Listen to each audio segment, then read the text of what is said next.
네, 여러분 반갑습니다. 오늘도 전법사 생활지침 5번째 강의성입니다.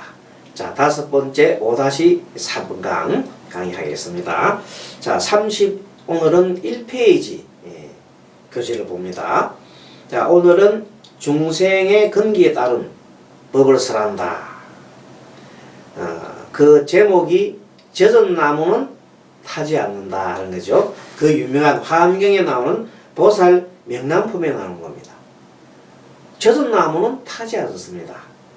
자, 어떤 내용인가 보겠습니다. 중생들 가운데는 빨리 해탈하는 사람도 있지만은 해탈하지 못하는 사람도 있습니다. 그렇습니다. 분명합니다. 만약 어리석음을 없애어 해탈하려고 한다면 굳은 결심으로 용맹정진해야 합니다. 틀림없는 말씀입니다.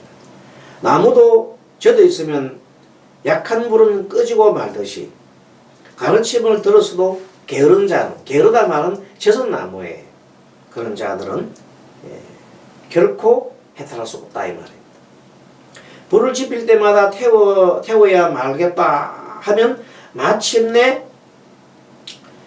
꺼지고 말듯이 게으른 자도 이와 같습니다. 불을 지필 때 태우다 말면 지필 때 계속 태워야지 지피다가 그냥 불 붙이다가 말면 결국은 열반에 들지 못하지요. 끝까지 태워야 합니다. 그리고 눈을 감고서 달빛을 보려 해도 볼 수 없듯이 게으른 자는 법을 구하는 것도 눈 감고 구하는 것과 마찬가지니까 법을 구할 수 있겠느냐. 이것은 그 유명한 화엄경 보살 명람품에 있으니까 어떻게 하라는 거냐면 부지런히 법을 구하라 이 말입니다. 그리고 여기서 아주 중요한 법을 설하셨는데, 그런데 중생들은 성품이 다 달라요. 왜 다릅니까? 성품이 왜 다릅니까? 전생에 자기가 지은 업이 다 다르기 때문입니다. 한마디로. 자, 다시 말합니다. 여러분 누가 와서 질문했습니다. 법사님들한테 왜 사람들이 성격이 다 달라고 물으면 어떻게 하겠습니까? 전생에 지은 업이 다 다르기 때문에 그 성격이 다를 수밖에 없다. 자, 그렇게 이해를 하시고 답을 주시면 되겠습니다. 열애는 중생의 성품을 잘 알아 거기에 알맞는 법을 설하십니다. 그리고 부처님만큼 중생의 근기를 잘 아는 사람이 없거든요. 그래서 지금 보면 정말로 이 내용은 중요한 내용이기 때문에 꼭 우리가 메모를 해서 여러분이 기억을 하시거나 아니면 코팅을 해서라도 붙여놓고라도 항상 보시기 바랍니다. 자, 어떻다 말이냐? 탐욕이 많은 사람 중생들한테는 우리가 탐욕심 많은 사람이 있어요. 중생들 그걸 머리에 보시를 하게 합니다. 보시를 하도록 이렇게 권장을 해야 합니다. 어떻게 보시를 하면 무엇이 좋은지 이점이 있는지를 얘기를 하면서 하게 되면 탐욕 있는 사람은 보시를 하게 됩니다. 보시를 하게 되면 자기가 큰 공덕을 쌓잖아요. 그럼 자기가 정말로 어려울 때 다른 사람들로부터 뭘 받을 수 있다? 도움을 받을 수 있다. 그것이 보시의 공덕입니다. 자, 화를 잘 내는 사람에게 한때는 인욕을 가르쳐야 됩니다. 인욕을 못해서 화를 갖다가 참아야 되는데 인욕을 못할 때 어떻게 됩니까? 엄청난 싸움과 심려 잡는 살인이 일어나가지고 평생 아니 세대생생 뭐해요? 후회를 할 일이 생긴다. 화가 그렇게 무섭습니다. 아무리 잘하더라도 화문 내면 끝나는 거예요. 그래서 화를 안 내고 인욕하려면 어떻게 해야 돼요? 무슨 차림해야 돼요? 알아차림해야 돼요. 자기 마음속에 내가 지금 화가 일난다는 마음을 일나고 화가 하면 일나버리면 불 붙어버리면 못 꺼요. 불씨가 붙을 때 딱 꺼버려야지. 불 확 붙고 나면 벌써 불은 불을 부르는 법이에요. 화는 화를 부른단 말이에요. 그래서 화나기 전에 어떻게 해야 된다고? 화를 갖다 아예 불씨를 쬐어버립니다. 그러면 뭘 해도 알아차림이 됩니다. 화가 일나려면 하고 3번 부르고 그 다음 마음속에 내가 마음속에 화가 일나구나. 화가 일나면 내 마음만 손해본다. 이 심장이 터지고 나의 공덕을 다 까먹고 모든 공덕을 다 까먹는다.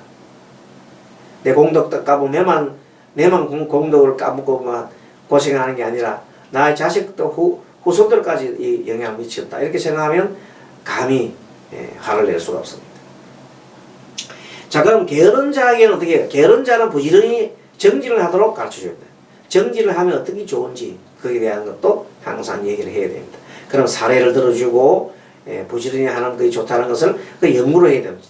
게으른 자한테는 항상 정진하는 것을 가르쳐야 된다. 썩내는 자한테는 뭘 한다고 해서 인욕을 가르치고, 탐욕이 많은 사람한테는 보시를 가르치고, 보시법을 가르치고.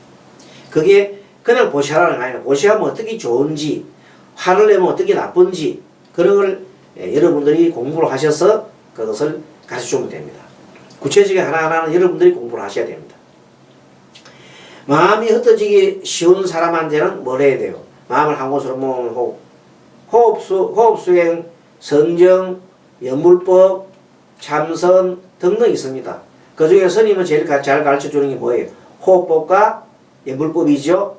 그것으로서 마음을 한 곳으로 모으는 선정에 들어가도록 도와준다. 마음이 흩어지기 쉬운 사람한테 그렇게 한다는 뜻이죠. 그 다음에 어리석은 사람한테는 지혜를 가르쳐줘야 해요.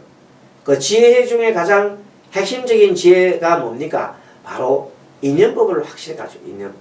모든 것은 원인이 있고 모든 것은 결과가 있고 모든 것은 원인이 있고 조건이 있어서 결과가 일어납니다 하고 그 사례를 충분하게 얘기를 해줘야 돼요. 그래서 그것이 각인이 되도록 해줘야 돼요. 그러면 지혜가 터집니다. 지혜로운 자는 인연법을 확실하게 믿습니다. 지혜가 없는 자는 대충 넘어갑니다. 뭐 그런 인연이 있는가 봐, 인연이 있을까 봐 이렇게 해서 그거는 지혜가 없는 자입니다. 인정이 없는 사람한테는 사랑을 가르쳐줘요. 사랑하면 대자대비한 사랑이 얼마나 큰 공덕을 가져오는지. 남을 해치려는 사람한테는 또 가엾이 여긴 비마, 남을 자꾸 해치려고 하는 사람한테는 가엾게 여기는 마음, 불쌍하게 생기는 마음을 심어줘요. 그것은 여러 가지 말로서 애기들 동원시킨다든지 아니면 정말로 그 사람이 귀하게 여기는 사람들을 갖다 얘기하면서 그 사람이 만약에 이렇게 하면 어떻게 해야 되냐, 거꾸로 얘기해봐라, 이런 식으로 역지사지의 얘기를 해주는 겁니다. 그럼으로써 뭘 깨워줘요? 가엾이 여기는 마음을 일깨워주고, 남에게 근심이 있는 사람한테는 기쁨을 항상 마음속에 근심이 많은 사람한테는 긍정적인 마음을 가져야 운을 바꿀 수 있고 행복하게 살 수 있다는 것을 자꾸 가르쳐줘서 긍정적인 마음을 가지려면 기쁜 마음을 가져야 되죠. 그렇게 도와줍니다. 그 다음에 32페이지 보면 사랑하고 미워하는 생각이 강한 사람한테는 버림을 권유하고, 버림, 이와 같이 평소에 꾸준히 나간다면 마침내 모든 진리를 깨닫게 될 것이다. 사랑하고 미워하는 사람이 강한 사람한테는 항상 집착이 강하잖아요. 그러니까 집착이 강한 사람한테는 버리는 것을 강조를 한다. 그냥 버리라 하면 됩니까? 사례를 들어줘야 됩니다. 그 버리는 마음이 있을 때 얼마나 중요하냐. 어떤 분이 지난번 시간에 얘기했는지 모르지만 나이가 들다 보니까 이제 남자분이다. 그래서 남자가 자기 마음속에 항상 자기는 60이 넘다 보니까 60이 다 됐는데 자기 부인은 3살 더 많아가지고 60이 넘어버렸어. 벌써 넘었어. 그러니까 이제 밤 잠자리가 안 돼. 근데도 자기는 남자라서 그 생각이 일난다는 거예요. 그래서 스님한테 묻습니다. 어떻게 그런 경우를 이렇게 좀 해야 됩니까? 그게 가장 자기 숙제라는 거예요. 그런 숙제가 있어요. 그래서 얘기를 해줬습니다. 근데 정말로 힘들고 미칠 것 같으면 애인이라 하나 사귀라. 그랬더니 그 애인 사귀려 그러는 사귀려니까 뭐 꽃뱀도 많고 어쩌고 저쩌고 막 그런 얘기 합니다. 그런 걱정이 있으면 사귀지 말라. 그랬더니까 그 사귀지 않는데 그러면 저는 해소를 못하지 않느냐 그러는 게. 그때 생각을 싹 바꿔주기 위해서 스님이 얘기를 했습니다. 이 생각을 바꾸는 거거든요. 좀 전에 이 모든 것들이 생각을 바꾸는 겁니다. 자, 앞에서부터 탐욕심이 많은 사람한테는 탐욕심을 뭘로 바꿔요? 보시하는 마음으로 싹 바꾸도록 해준단 말이에요. 자, 그래서 탐욕심이 많은 사람들은 보시를 잘 안 하려 하잖아요. 하지만 보시를 하게 되면은 더 큰 이익이 있다. 이익이 있다는 것을 강조를 하고 거기에 관련된 사례를 쭉 들어주면 되게 욕심이 많은 사람들은 따르게 돼 있어요. 자, 여러분들이 법사님이다. 법사님인데 이제 이런 어떻게 이제 불사를 하기 위해서 얘기를 해야 돼요. 상대편을 얘기를 해야 되는데 상대편한테 그 욕심이 아주 많은 사람한테 보시하라고 그러면 보시 잘 안 하려고 자기 아까워서 안 하려고 그래요. 자, 그럴 때는 경전의 말씀이나 또 여러 가지 이 사례들이 있어요. 특히 경전을 얘기해 주면 좋겠죠. 부처님 말씀을 그렇게 함으로써 남한테 베풀었을 때 들어오는 이익이 얼마나 되는지를 그런 사례를 많이 알고 있으면 도움 되겠죠. 그래서 공부가 거의 공부라. 그런 그 사례가 있으면 여러분들이 노트를 해서 참 많이 알고 있어야 돼요. 그 스님은 상담하고 이래 하다 보니까 그런 사례들이 많기 때문에 어떤 질문이 와도 적시적시 그 사례를 얘기해 주거든. 그러면 그 사람들은 된다는 말이지. 그 지금 현재 말하자면 사랑하고 미워하는 생각이 가득한 사람한테는 어떤 걸 해주냐. 이것만 꼭 얘기해 주라는 게 아니라 그 많은 중에 한 예에 불과한 겁니다. 그래서 인광대사가 있어요. 인광대사는 중국의 이제 우리 말하는 신의 혁명, 중화민국이죠. 중화민국 마지막 공산당이 되기 전에 중화민국의 손문성생이 있을 당시에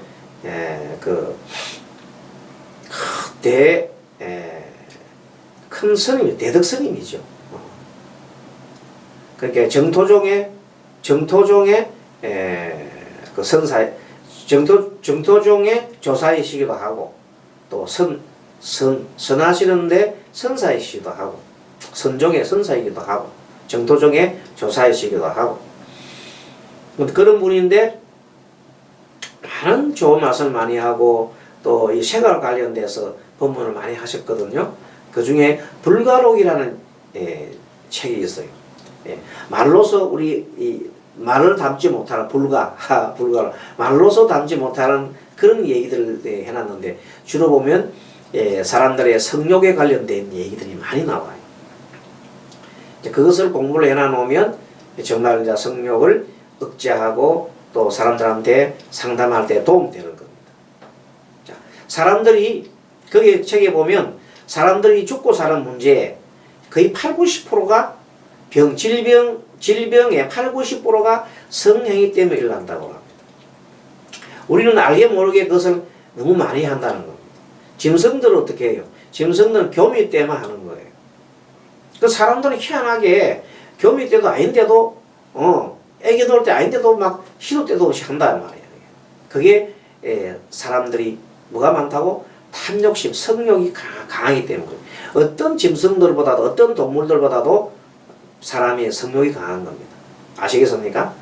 그 탐심이 절긴단 말이에요. 그게 집착한단 말이에요. 그러니 아까지 그 사람같이 60이 넘었는데도 지금 이제 아직까지 그 생각을 하고 있는 거거든요. 근데 그 성행위 할 때마다 수명이 단축돼요. 수명이 단축되고 하는데 남녀들이 왜 수명이 차이가 나냐면 여자들은 생리구조상 이제 그 폐경기가 되고 난 다음부터 성욕이 급격히 감퇴해 버려요. 거의 감퇴해 버려요. 그 남자는 그런 게 없어. 옛날 속담에 쌀 세대 정도 될 힘만 있으면은 그런 거 하려고 막 덤빈단 말이에요, 남자들이. 추하지, 노인들이 돼가지고. 할아버지들도 그런 생각이 다 있다, 이 말이에요. 그런데, 그 생각을 갖고 있지만, 그걸 하면 할 때마다 사람의 수명이 팍팍 단축돼. 엄청 단축돼. 어떤 경우는 뭐 6개월 단축되고, 어떤 경우는 뭐 몇 달씩 단축되고 그러기 때문에. 나이가 들수록 성행위를 자주 하면 큰일 나는 거예요.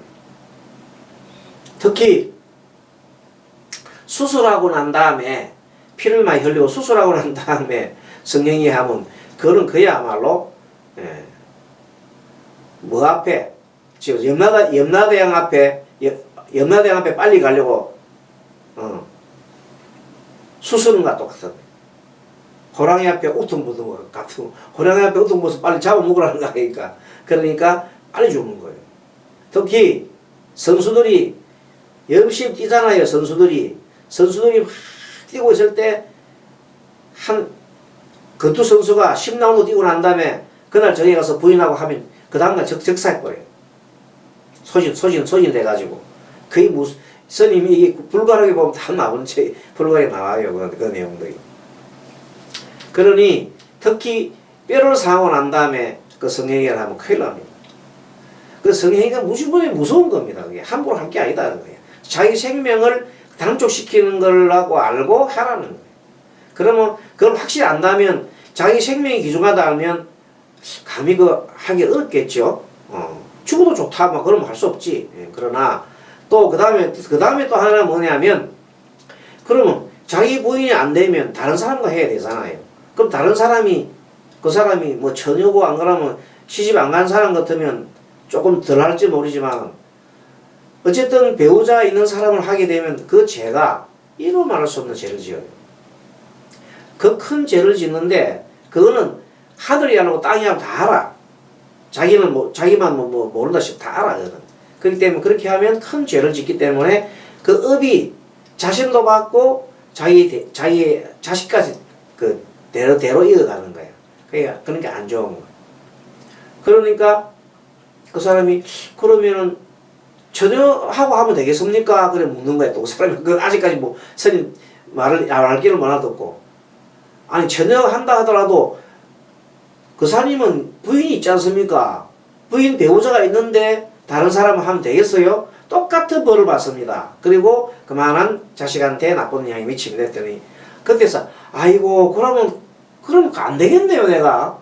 차라리 다른 게 있다. 그 다른 법을 찾아야 되겠네요. 그래 다른 법이 있다. 뭐요? 그래서 그런 생각을 버리는 방법은 이제 뭐냐면 이거 하면 수명이 단축되고 나한테 큰 이 마이너스 오는 거구나. 큰 죄를 짓는 거구나. 그럼 어떻게 해야 돼?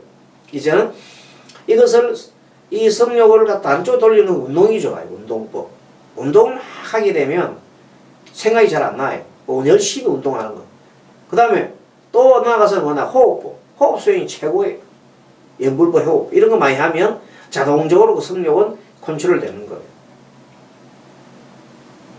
그래서 수행자들은 수행을 하신 분들은 그런 걸 쭉 항상 지키고 그래서 계율을 지키라고 해요. 계율. 수행자들은 계율을 지키는 것이 바로 뭐예요? 수행의 첫 관문이에요. 그러니까 이제 뭐 법사님들이 결혼한 사람도 있을 것이고 하지만 그래도 나이가 많으신 분들은 스님 얘기대로 안 하는 게 좋습니다. 특히 남자들. 그 다음에 다른 사람 배우자 있는 사람과 하려고 하는 것은 더더욱 안 된다. 왜? 죄를 짓고 자기 자식까지 하니까. 그러면 어떻게 해야 돼? 그냥 호흡 수행하고 운동하고 이런 쪽으로 머리를 돌려야 되는 거예요. 아시겠죠? 그러면 아주 청정한 마음을 가지고 계율을 잘 지키면 마음이 아주 고요해져서 청정한 마음을 가지고 된다니까. 그리고 그렇게 하면 새로운 이 세상이 열리가 자기 할 일이 엄청 더 많아. 이 100세까지 사는데 뭐 맨날 그 남녀 관계 그것만 생각하고 살아가 되겠어? 좋은 일이 많고도 많은데 오늘은 그래서 이렇게 이런 분야에 또 여러분들이 가봐야하시면 오늘은 5-3강까지 또 공부를 하고 다음 시간에 뵙도록 하겠습니다. 어떻게 잘 들었습니까? 이 우리 전보사 생활 지침에는 그야말로 생활 지침이니까 이런 내용들이 많이 나옵니다. 그러면서 또 우리가 한번 생각해보고 또 앞으로 수행을 어떻게 할 것이고 전법을 어떻게 할 것인가를 한번 정리를 해보는 시간입니다. 여러분 수고하셨습니다. 다음 시간에 뵙겠습니다. 마하반야바라미.